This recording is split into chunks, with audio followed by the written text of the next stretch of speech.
vás vítám u dalšího vlogu. Tentokrát vás zdravím z Prahy, kam jsem jela za Verunkou Duží, kterou možná znáte z jejího blogu, kam jsem přijela na návštěvu, protože Verunka se přestěhovala do Prahy už asi půl roku zpátky a já jsem pořád to odkládala a ještě konečně jsem se za ní teda přijela mrknout, jak si tady bydlí. Při té příležitosti jsem přemýšlela, co bych vám natočila, a tak si říkám, že takový jeden den na talíři, kdy uvidíte, jak jím, jak si to zapisuju, jak to kombinuju v rámci flexibilního stravování, by mohlo být zajímavý. No a tak vám teda průběžně v celém dni ukážu, jak teda během dne jím. Musím říct na úvod, že přes moje nadšení v prvním vlogu z přerušovaného hladovění už bohužel tímto stylem se dále nestravuju. Přišla jsem normálně klasicky na vysokofrekvenční stravování 5x-6x denně. K tomu se ale více asi rozpovídám jindy. Asi to teďka úplně není to, co bych vám v tomto vlogu chtěla ukázat. Takže ať víte, klasicky snídám, svačím, obědvám, svačím, večeřím a někdy i znovu večeřím. takže tak. Máme tam ovesné vločky, protein, trošku kypřícího prášku, ať je to nadýchané, a trochu z kořice. Takže si nahřejeme waflovač.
Tréninkovka, jak se patří, hovězí, rajčata,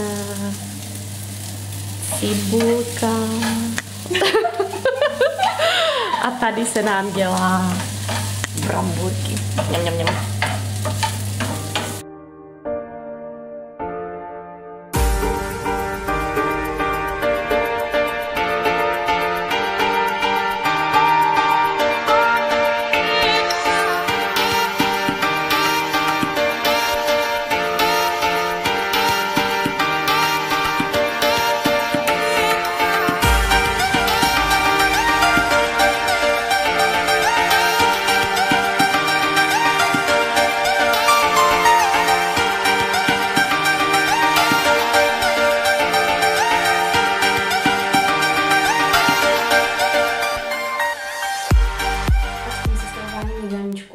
Určitě nad tím každý den přemýšlím, nejím bezmyšlenkovitě, takže bych si to tam házela a potom přemýšlela, jak to teda dopočítám a jak mi to vyjde.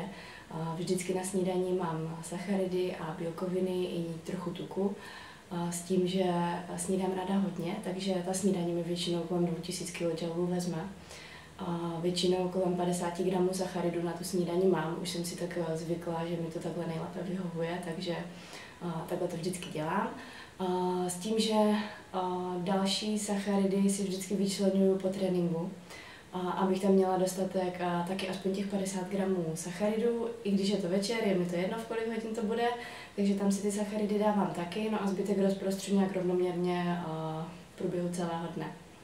Pokud ten den cvičit nejdu, tak se snažím ty sacharidy jíst jak kdyby sestupně, to znamená, že nejvíce na snídani, svačinu, oběd a potom k večeru už abych těch sacharidů měla méně. Takže takhle pracuji se sacharidy. Co se týče tuku, tak ty dávám tak nějak rovnoměrně během dne, s tím, že v okolí tréninku se snažím spíše nedávat, aby nespomalovali trávení těch ostatních živin a aby mi nebylo těžko. No a bílkoviny ty taky tak nějak rovnoměrně a tam neplatí pro mě žádné pravidlo, prostě každý, spíše z rána, když mám třeba těch sacharidů více, tak těch bílkovin dám méně, ale jinak je to rovnoměrný. Energetické hodnoty, které teďka dodržuju, jsou asi 106 gramů bílkovin, 167 gramů sacharidů a 67, myslím, gramů tuku, nebo 60. Já vám to když tak tady napíšu do popisku.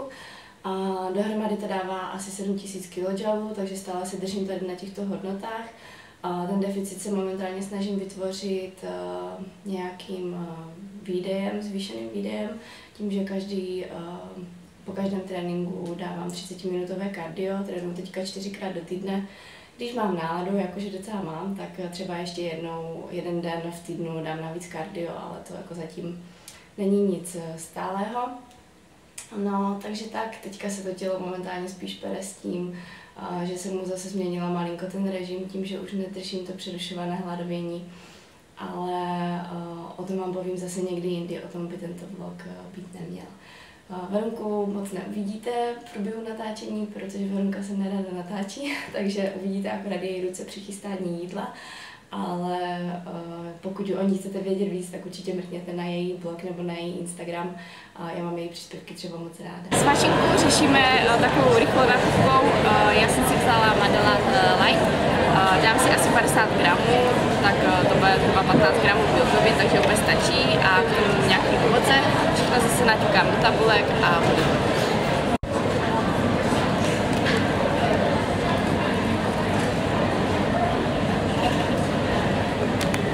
Na svačinku, takovou polovečeři, jsme si zašli do Delmartu, protože tady dělají nejlepší saláty na světě. A abyste věděli, jakým stylem se to jako napočítává, tak mám tam navíc kuřecí maso a všechno ostatní je zelenina a zeleninu nějak váž neřeším. Nechávám si když tak nějaký prostor na sacharidy, třeba 20-30 gramů, protože vím, že tam z té zeleniny nějaké sacharidy navíc budou, ale jinak tam nemám žádnou zálivku, žádný sýrník, takže de facto do tabulek bude akorát 50 gramů cca toho kuřecího. A jestli si dám ještě ten chleba, tak počítám, že to bude taky tak 50 gramů, takže tohle je hodně odhadem, ale je ten zelenina, takže pohoda. A aby jsme tam měli nějaký zdravý tuky, tak my jsme si s Verunkou donesli ještě vlastně avokádo, což by se asi jako úplně nevědělo, ale my aspoň víme, že ho máme přesně 100 gramů a tím pádem se to do těch tabulek bude zapisovat lépe. Takže víme, že zelenina obsahuje vitaminy rozpustné v tucích a proto avokádo musí být.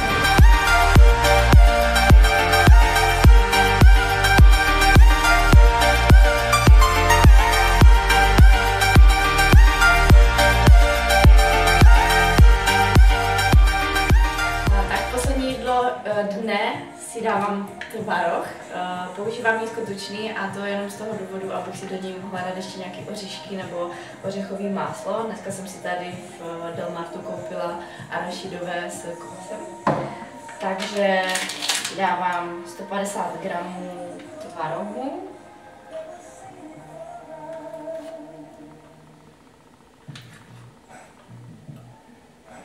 To je fakt 250 kalorií, bych úplně neřekla. Tak, do toho dávám většinou nějaké kapičky, aby to bylo sladký, takže tady třeba ty Flavor banánový jsou dobrý, já mám doma karamelové nějaké, ty jsou tež fajn. Takže tady si to zamíchám.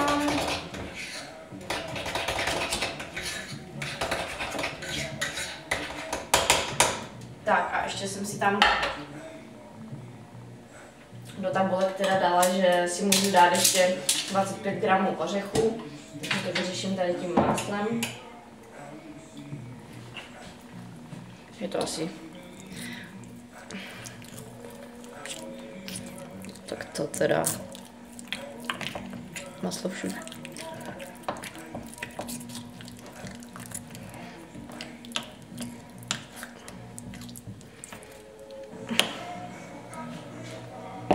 Jak se to nuluje, tak?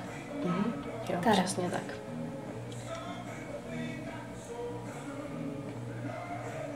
Přesně, 27, nevadí. A na závěr, tady ten dobrý topping. Takhle si to tady... Tak, A je to takový dezertíček, co si můžete dát i večer, fajn, ne?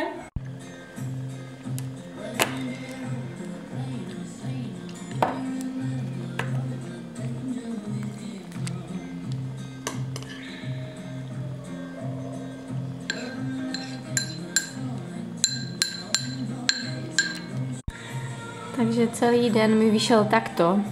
Přes 5 gramů sacharidů, přes 6 gramů vlákniny, což vůbec neřeším. A trošičku navíc 3 gramy tuku, což je absolutně nic. Chybí mi tady ještě 8 gramů sacharidu, ale vzhledem k tomu, že nepočítám tu zeleninu, tak ty sacharidy nikdy nepřepaluju úplně naplno, protože vždycky tam ty sacharidy z té zeleniny nějaký jsou. Takže tak to je, vyšlo mě to krásně, musím říct, že jsem spokojená. Když jdu takhle někde do města, tak si zapíšu, co se dá, snažím se to hodně odhadovat. Ono po těch letech toho vážení jídla už nějaký odhad docela mám. Myslím si, že ten odhad je i tady na to docela důležitý. Takže spíše to dělám takhle odhadem.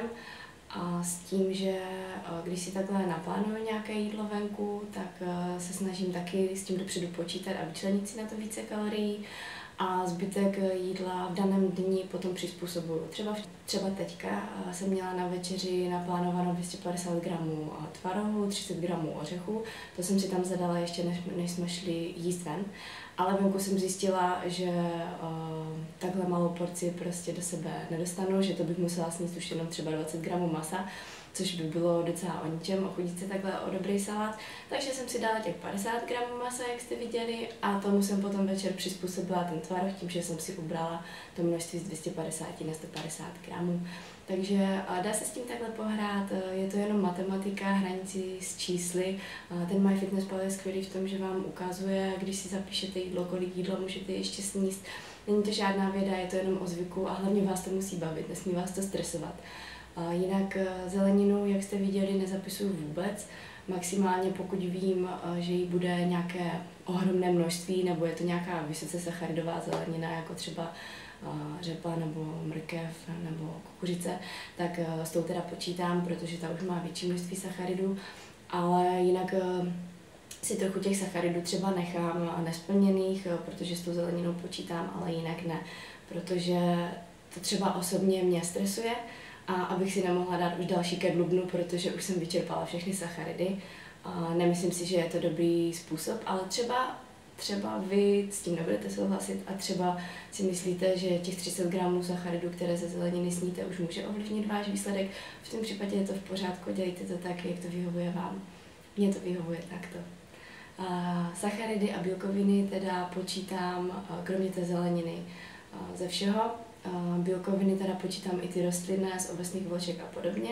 Takže to by bylo asi tak všechno k tomu jídlu. Pokud vás něco zajímá, určitě mi to napište do komentáře.